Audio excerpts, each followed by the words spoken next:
Virus से आप मरे ना मरे, लेकिन रोज वायरस के डर से आप जरूर मर रहे हैं। वायरस और उसके डर को हमेशा के लिए गायब करने के लिए, हमेशा के लिए भगाने के लिए अगले 10 मिनट तक आप भूल जाइए पिछले दिनों मीडिया ने क्या बताया, लोगों ने आपको क्या सुनाया।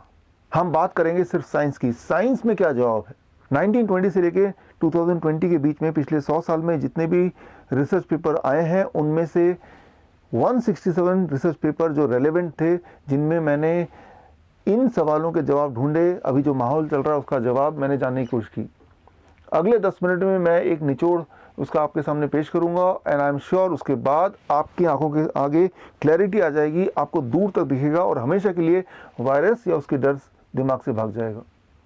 हम वायरस की बात कर रहे हैं। Virus, total number of virus पूरे दुनिया में कितने हैं, इस ब्रह्मांड में कितने हैं, दैट इज इक्वल टू 10⁻31। यानी कि एक के आगे 31 जीरो लगा दें तो इतने सारे वायरस हमारे आसपास इस पृथ्वी में हैं। इतने सारे वायरस कितने होते हैं, हर वायरस को पकड़ के अगर एक के बाद एक के बाद एक के बाद एक के बाद लाइन से लगा दें तो वो लाइन इतनी लंबी हो जाएगी, लगभग 100 मिलियन लाइट ईयर्स। मैं 100 मिलियन किलोमीटर नहीं बोल रहा हूँ, 100 million light years. 100 million light year कितना होता है आप अंदाज़ा भी नहीं लगा सकते। और अगर हम बैक्टीरिया की बात करें तो बैक्टीरिया की जो संख्या है वो वायरस से भी 1000 लाख गुना ज़्यादा है। मैं 1000 गुना ज़्यादा नहीं बोल रहा हूँ, 1000 लाख गुना ज़्यादा है। इतना ज़्यादा कि आपके दांतों के बीच में जो फंसा हुआ छोटा सा प्लैक है उसको निकालेंगे तो उसमें भी जो वायरस की, जो बैक्टीरिया की काउंटिंग होगी वो होगी लगभग 10⁻11। 10⁻11 कितना होता है, वो इतना होता है जितने इंसान इस दुनिया में अब तक पैदा हुए हैं वो टोटल कर लें तो इतना होता है। यहाँ तक कि इस वक्त आपके पेट में लगभग 1 किलो बैक्टीरिया है। पूरे एक साल में जितना मल आप निकालते हैं, जितना फिसीज निकालते हैं, उसमें से अगर सारे बैक्टीरिया को इकट्ठा कर लें तो उसका जो वेट होगा, उसका जो भार होगा वो आपके बॉडी वेट के बराबर होगा। हम वायरस और बैक्टीरिया से घिरे ही नहीं, बल्कि हम वायरस और बैक्टीरिया के बने हैं। आपके जो टोटल सेल्स हैं उसमें से 90% सेल्स तो बैक्टीरिया ही है। जो 10% सेल्स हैं वो आपके अपने सेल्स हैं। यानी कि जब आप मरेंगे तो वो 10% सेल्स ही मरेंगे, बाकी तो बैक्टीरियाज हैं, पैथोजेंस हैं जो आपके बॉडी से माइग्रेट करके कहीं और चले जाने वाले हैं। सो उन लाखों तरह के वायरस, मैंने ये जानने की कोशिश की कि कितने तरह के वायरस में बैक्टीरिया होते हैं, कितने टाइप्स ऑफ। किसी जर्नल में लिखा है लगभग 1,20,000, तो किसी में लिखा है शायद 10 करोड़। इसका कोई गिनती नहीं, इसका अनुमान है ही नहीं। चाहे वो 1,20,000 हो, चाहे 10 करोड़ हो, उनमें से एक है कोरोना वायरस। और ये जो कोरोना वायरस है वो तब से है जब से ये पृथ्वी है, शायद हम इंसान के पैदा होने से पहले से। हो सकता है हजारों बार आपको जुकाम हुआ, बुखार हुआ, फ्लू हुआ, उनमें से कभी ना कभी कोरोना वायरस भी रहा हो उसका जिम्मेदार। नया सिर्फ इतना है कि अभी हमें एक लेंस मिल गया है, डायग्नोस्टिक टूल मिल गया है कि हम पहचान पा रहे हैं कि वो कोरोना वायरस है। That is the only new thing. So ऐसे में ये सोचना कि कोरोना वायरस से बचने के लिए हम दरवाज़ा बंद करके घर में रहें या हाथ को सैनिटाइजर धो लें, वो कुछ ऐसा ही होगा कि कोई आपको उठा के समुद्र के बीच में फेंक दे और मैं आपको एक छाता पकड़ाऊं, वो भी जिसके चिथड़े उड़े हैं कि इस छाते से पानी से बच लीजिए। आप बच ही नहीं सकते, क्योंकि हम इसके बने हैं, हम इससे घिरे हैं। वो तो हर जगह है, अभी भी है इधर उधर, बस हमें दिखते नहीं हैं। आप बोलेंगे तो क्या इसका मतलब है कि वो जो हजारों लोग मर रहे हैं, लाखों लोग पीड़ित हैं, तो क्या वो सब झूठ है? ये सब कुछ सही है कि 10,000 लोग या 11,000 लोग मर चुके हैं कोरोना वायरस से, लेकिन इससे बड़ा एक और सच है। अगर वो सच आपने नहीं जाना तो आप जरूर मारे जाएंगे। मैं उस सच को आपके सामने पेश कर रहा हूं एक उदाहरण के माध्यम से। इमेजिन कीजिए आपके सामने एक खूंखार जंगल है, उस जंगल को आपको पार करना है। उस जंगल के गेट के सामने बहुत सारे दुकानें लगी हुई हैं, वो सारे हैं वेपन्स की दुकानें, औजार की दुकानें, और वो सारे दुकानदार अलग अलग जानवरों के औजार बेच रहे हैं। एक दुकान में गुलेल रखा हुआ है कि भाई जंगल के अंदर बहुत सारे खतरनाक पक्षी हैं, चिड़ियां हैं, उनको मारने के लिए गुलेल ले जाइए।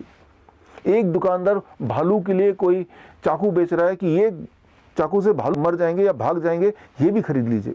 तो अलग अलग जानवरों के अलग अलग वेपन्स बिक रहे हैं, और सारे दुकान के ऊपर टीवी स्क्रीन लगा हुआ है, और जिस टीवी स्क्रीन में उनकी पब्लिसिटी चल रही है।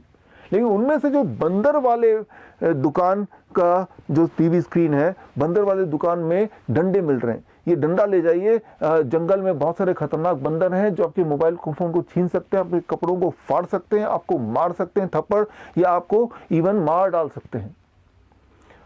उन सारे स्क्रीन में, टीवी में जो बंदर वाला जो दुकानदार का टीवी है वो ज़्यादा बड़ा है, उसमें से ज़्यादा आवाज़ें आ रही हैं।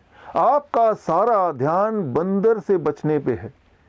कैसे भी करके मुझे बंदर से बचना है, एक के बजाय 2 डंडे ले गए और जंगल से जब निकल रहे हैं तो आपका सारा ध्यान है कि बंदर तो नहीं, कैसे बचूं। आप ये भूल ही चुके हैं कि भाई इस जंगल में बंदर से हजारों गुना ज़्यादा खूंखार वो शेर भी है, हाथी भी है और लोमड़ी भी है। सो मैं ये बोलना चाह रहा हूं कि ये ठीक बात है कि कोरोना वायरस है, जिससे 10,000 लोग मरे भी हैं, या 11,000 या 12,000, आने वाले दिनों में 20,000 भी हो सकते हैं। लेकिन याद रखिए और बहुत सारे जानवर भी तो हैं। हर साल डेंगू से 25,000 लोग मरते हैं, टिटनस से 40,000 लोग मरते हैं, ट्यूबरकुलोसिस के बैक्टीरिया से 15 लाख लोग मरते हैं, हेपेटाइटिस के वायरस से, hepatitis A, B, C, D, E together करीब 14 लाख लोग मरते हैं। हम में से हर तीसरे इंसान के लिवर में हेपेटाइटिस B जो वायरस है वो है, और उनमें से करीब 5% लोग उस वायरस की वजह से मरने वाले हैं। अब ऐसे में अगर हम अपना सारा कंसंट्रेशन सिर्फ उस एक कोरोना वायरस पे लगा दें जिससे 10,000 या 20,000 लोग मरे हैं या मरने वाले हैं, तो आप याद रखिए कि टोटल काउंटिंग अगर कर लें हर तरह के पैथोजन से हर साल मरने वाले लोगों की, वो है लगभग एस्टिमेटेडली 1,70,00,000। टिटनेस भी इसमें जोड़ लो, ट्यूबरकुलोसिस भी जोड़ लो, रेबीज भी जोड़ लो, 1,70,00,000। और 1,70,00,000 में कोरोना वायरस का जो कंट्रीब्यूशन है दैट इज 10,000। तो कोरोना वायरस पे सारा ध्यान होना कुछ इस प्रकार है, इमेजिन कीजिए कि आपके घर में एक चूहा घुस आता है, और मैं आपको समझाता हूँ, देखिए ये चूहा बड़ा खतरनाक है, यह आपके खाने को खा जाएगा, आपकी किताबों को फाड़ देगा, आपको बहुत नुकसान करेगा। चूहे को मत छोड़िए, इसको मार डालिए, इसको भगा दीजिए। आपका सारा ध्यान चूहे पे है कि मैं किसी भी तरह से इसको मार डालूंगा, लेकिन आप भूल ही गए कि आपके घर में कोने में छुपा एक बिन लादेन भी है, आपके कोने में गब्बर भी एक छुपा हुआ है, और जो उस चूहे से हजारों गुना ज़्यादा खतरनाक है। सो ऐसे में क्या करना चाहिए अगर मैं आपसे पूछता हूं, तो आपका जवाब होगा कि जंगल के अंदर एंटर करने से पहले मैं काम करूंगा कि हर तरह के जानवर का एक एक औजार तो मैं ले ही लूंगा, ताकि भालू आ जाए तो चाकू से मैं उसको मार डालूं, और शेर आ जाए तो मैं उसको गोली मार दूं, और बंदर आ जाएगा तो डंडा मार दूं। तो मैं आपको ये बताना चाहूंगा कि कहीं ऐसा ना हो कि उन सारे औजार के बोझ से दब के आप ऐसे ही मर जाएं, वो भालू मारे ना मारे, वो बोझ ही इतना ज्यादा हो कि उसको उठाते उठाते ही मर जाए। ठीक ऐसा ही हो रहा है क्वारंटाइन में। जैसे ही किसी इंसान को क्वारंटाइन में ले जा रहे हैं आजकल, तो उनको न जाने कौन कौन सी दवाइयां दे रहे हैं, एंटीपायरेटिक दवा दे रहे हैं, HIV की दवाई दे रहे हैं, एंटीबायोटिक्स दे रहे हैं। और मैंने 14 मार्च को अपने YouTube चैनल में आपको बताया था कि ज़्यादातर जो मौतें हो रही हैं मेरे हिसाब से वो कोरोना वायरस इटसेल्फ की वजह से नहीं हो रही हैं, बल्कि उसके ट्रीटमेंट की वजह से हो रही है। और 14 के ठीक 3 दिन बाद 17 मार्च को यही वाली बात फ्रांस के हेल्थ मिनिस्टर ने भी अपनी भाषा में बोली। सो अगर आप ऐसा सोचें कि एक एक वायरस से बचने के लिए आप अलग अलग औजार लेंगे, अलग अलग वैक्सीन लेंगे, अलग अलग दवाइयां लेंगे, तो याद रखिए कि उन दवाइयां, उन वैक्सीन के बोझ से आपकी इम्यूनिटी अपने आप ही कॉम्प्रोमाइज हो जाएगी, और बिना किसी वायरस एंड बैक्टीरिया के मारे आप खुद ही अपनी मौत मारे जाएंगे। तो ऐसे में क्या करना चाहिए, इस पे हमें फोकस करना होगा, इसको हमें समझना होगा। देखिए यहाँ पे सबसे इंपॉर्टेंट बात है प्रिवेंशन। क्या करें कि बैक्टीरिया और वायरस आपको अटैक ही ना कर पाए। सो इस सवाल का जवाब मैंने उन 167 जो आर्टिकल्स है, रिसर्च पेपर है, उसमें ढूंढने की कोशिश की। उसमें बड़ा सिंपल सा आंसर है। सिंपल आंसर ये कि अगर आपके ब्लड प्लाज्मा में अबाउट 50 माइक्रोमोल पर लीटर के आसपास विटामिन सी की मात्रा होती है, तो 80% चांसेस हैं कि बैक्टीरिया और वायरस आप पे अटैक नहीं कर सकते, और अटैक करेंगे भी तो हमारी इम्यूनिटी लड़ के उसको हरा देगी और आपको पता तक नहीं चलेगा। इस बात को समझने की कोशिश कीजिए कि 2 बातें यहाँ पे हैं। एक तो क्या हम करें कि हमारे बॉडी में, हमारे ब्लड प्लाज्मा में 50 माइक्रोमोल पर लीटर के आसपास का विटामिन सी हो। उसका तरीका बहुत ही आसान है। उसके लिए आपको रोज़ या तो 2 आप मौसमी खाइए चबा चबा के इसका जूस निकाल के, या फिर आप 1 अमरूद लीजिए, या फिर आप 3 मीडियम साइज़ का आम लीजिए। इनमें से कोई भी एक चीज़ अगर आप रोज़ खाएंगे, एक नियम बना लेंगे, तो रोज़ आपके बॉडी में 0.2 ग्राम विटामिन सी जा रहा है। बस इतना ही करना है। माइनस एनिमल प्रोटीन को कम कर दीजिए। एनिमल प्रोटीन मतलब जानवरों से निकला हुआ प्रोटीन। कोई भी ऐसा फूड जो जानवरों से निकलता है, जैसे डेयरी प्रोडक्ट है, अंडा है, मीट है, मछली है, इन सब में जो एनिमल प्रोटीन होता है, वो एनिमल प्रोटीन विटामिन सी के एक्शन को डैम्पन कर देता है, डिप्रेस कर देता है। और ऐसे में सारी दिक्कतें होती हैं, और ऐसे में हमारी इम्यूनिटी कॉम्प्रोमाइज हो जाती है। हमारी इम्यूनिटी एक्चुअली काम कैसे करती है? बड़ा सिंपल है। हमारे ब्लड में कई तरह के सेल्स है। उसमें से एक सेल का नाम है वाइट ब्लड सेल, जो कि आपके बॉडी के सोल्जर्स बोल सकते हैं, इम्यूनिटी बोल सकते हैं। जैसे ही कोई बैक्टीरिया या वायरस हमारे बॉडी में अटैक करता है, तो वो वाइट ब्लड सेल आंसू गैस की तरह कुछ छोड़ता है, जिसका नाम है ROS, रिएक्टिव ऑक्सीजन स्पीसीज। यूँ मानिए कि भीड़ को भगाने के लिए पुलिस की टीम ने आंसू गैस छोड़ दिए, ताकि भीड़ उस आंसू गैस से घबरा के भाग जाएंगे। लेकिन ऐसे में डर ये भी है कि वो आंसू गैस जो छोड़े थे वो पुलिस के ऊपर भी तो लग सकती है। लेकिन पुलिस ने अपने बचाव के लिए पहले से ऐसे गॉगल्स पहन लिए कि आंसू गैस का असर उन पे ना हो। विटामिन सी का यही रोल है। याद रखिए, हमारी इम्यूनिटी जब लड़ाई करती है तो ROS मैंने बताया वो रिलीज करती है। ROS वायरस को इनएक्टिवेट कर देती है और बैक्टीरिया को मार ही डालती है।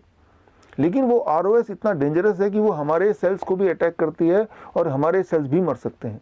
ऐसे में जो विटामिन सी है, जो वाइट ब्लड सेल के साथ चिपक के रहते हैं, विटामिन सी उस ग्लासेस की तरह काम करता है जो पुलिस वाले ने पहनी थी अपने आप को उस आंसू गैस के प्रकोप से बचने के लिए।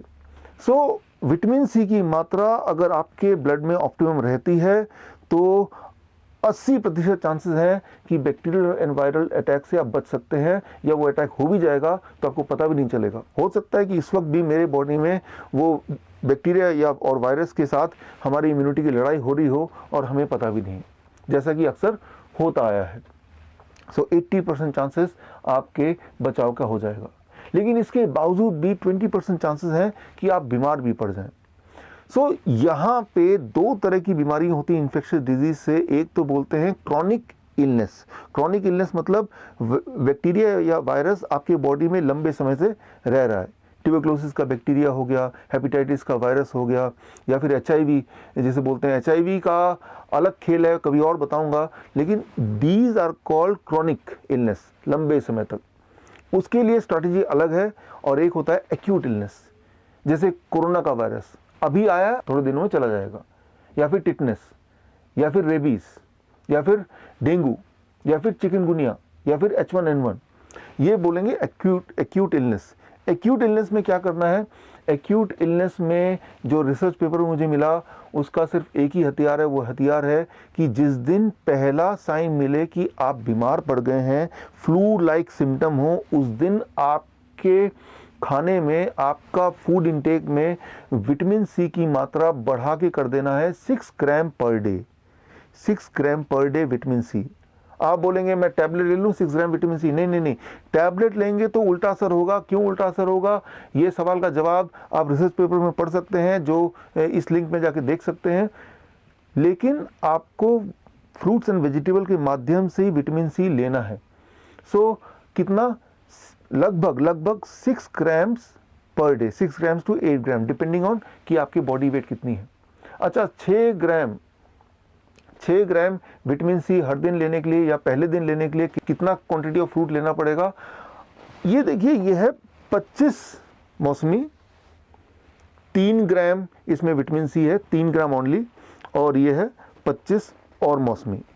तो ये अगर आपके पेट में चला जाए तो टोटल होगा 6 ग्राम। आप सोचेंगे इतना सारा मैं कैसे खाऊंगा? जाहिर सी बात है, इतना सारा आप नहीं खा पाएंगे। तो उसके लिए आपको 3 दिन के लिए पीना है, खाना नहीं है। मैं इसको बोलता हूँ 3 step diet: liquid, fluid and solid. Step 1, day 1 I call it a liquid diet. Liquid diet का फॉर्मूला देखिए। लिक्विड डाइट का फॉर्मूला है your body weight divided by 10। आपका बॉडी वेट अगर 60 kg है, divide by 10 that become 6 glass of citrus fruit juice. Glass जब बोल रहा हूँ तो 400 ml का बड़ा ग्लास सिट्रस फ्रूट जूस, मतलब मौसमी है, संतरा है, किन्नो है, पाइनएप्पल है, इनमें से किसी का जूस। 6 ग्लास पूरे दिन भर में, और 6 ग्लास ही कोकोनट वाटर पूरे दिन भर में, इतना बड़ा। और कुछ नहीं खाना, कुछ नहीं पीना। Day 1। Day 2 I call it fluid day. Fluid day का फॉर्मूला आपके सामने है, मतलब आपका बॉडी वेट डिवाइड बाय 20।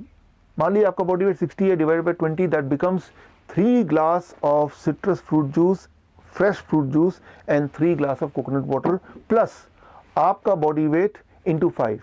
आपका बॉडी वेट मान लो 60 kg into 5 that becomes 300 grams of cucumber and tomato. टमाटर और खीरा 300 ग्राम। ये हो गया डे 2 का डाइट। कुछ और नहीं खाना, कुछ और नहीं पीना। तो डे 2 तक आप देखेंगे कि आप नियर नॉर्मल लगेगा। डे 1 में आपका टेम्परेचर हाई रहेगा, लेकिन 102 से ऊपर नहीं जाएगा या 103 से ऊपर नहीं जाएगा।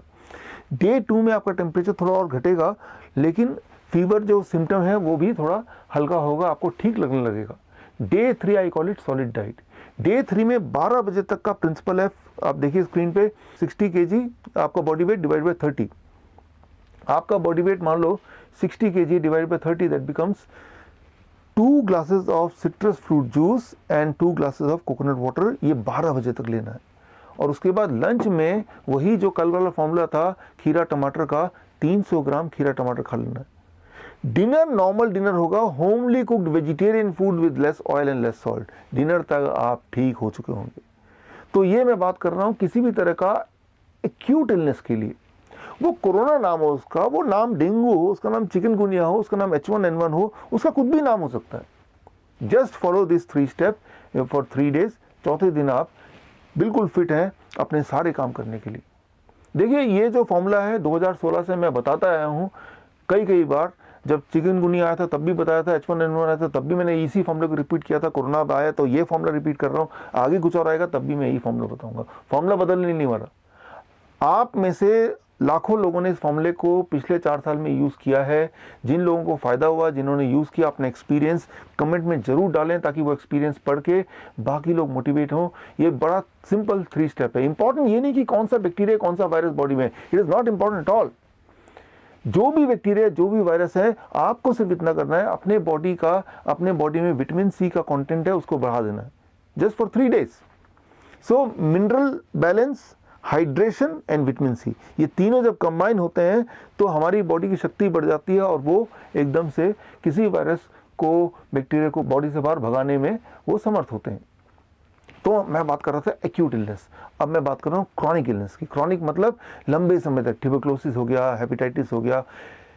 ऐसे इलनेस को भगाने के लिए थोड़ी पेशेंस की ज़रूरत है, 3 महीना, क्योंकि लगभग 3 महीने में आपका पूरा खून नया हो जाता है और इतना समय लगेगा वायरस से अपने बॉडी को से छुटकारा पाने के लिए। सो 3 महीने के लिए क्या करना है, इसका नियम बड़ा सिंपल है, इट इज कॉल्ड 2% रूल। याद रखिए 2% रूल। 2% रूल का सिर्फ 2 स्टेप है। पहला स्टेप, अपने बॉडी वेट का 2%। मेरा बॉडी वेट है 70 kg। 70 kg का 2% होता है 1400 ग्राम्स, 1400 ग्राम। तो आपको अगले 3 महीने के लिए इतना करना है कि 1400 ग्राम फ्रूट्स एंड रॉ वेजिटेबल खाना है एज ए मेडिसिन। 1400 ग्राम का आधा फ्रूट्स यानी कि 700 ग्राम फल खाना है और 700 ग्राम ही कच्ची सब्जी, ये बन गई दवा। और इसके अलावा बाकी सारा रोटी सब्जी दाल चावल वो तो चलेगा ही चलेगा, लेकिन ये एडिशनल है, दैट बिकम्स मेडिसिन। दूसरा रूल ये है कि सिर्फ 2 तरह की चीज़ों को परहेज करना है, अपने फूड आइटम्स हटाना है। एक वो चीज़ जो जानवरों से निकलती हो, एनिमल फूड, डेयरी प्रोडक्ट है, अंडा है, चिकन है, और दूसरा वो जो फैक्ट्री से निकलती हो, जैसे बिस्किट है, ब्रेड है, इन तरह की चीज़ों को छोड़ दीजिए एटलीस्ट फॉर नेक्स्ट 3 मंथ्स। तो मैंने अभी तक आपको जो बताया, आपके दिमाग में बहुत सारे सवाल आए होंगे, ज़रूर वो सारे सवाल नोट कर लीजिए। कल शाम को मैं आपसे मिलूँगा लाइव, और जो चैनल का नाम है सामने लिखा हुआ है, टाइम वगैरह सब लिखा है। आप मुझसे चैनल में, यूट्यूब चैनल में जाकर जुड़ सकते हैं और जो भी आपके सवाल है आप मुझसे पूछ सकते हैं। आप थोड़ी मेहनत कीजिए, जो रिसर्च पेपर है उसमें जाइए, वो सब पढ़िए, दिमाग में जितने सारे सवाल भरे हैं सारे लिखिए, और कल एक बार फिर मिलते हैं लाइव। आपके सवाल मेरे जवाब। मैं ये चाहता हूँ कि वायरस से तो हम लड़ ही लेंगे, लेकिन ये जो डर है इसको भगाना है। घर में बंद होके नहीं, हाथों को सैनिटाइजर से धो के नहीं, अपने नॉलेज को बढ़ा के, अपने एजुकेशन को बढ़ा के। उम्मीद करता हूँ हम कभी ना कभी दोबारा मिलेंगे। ऑल द बेस्ट, धन्यवाद, जय हिंद।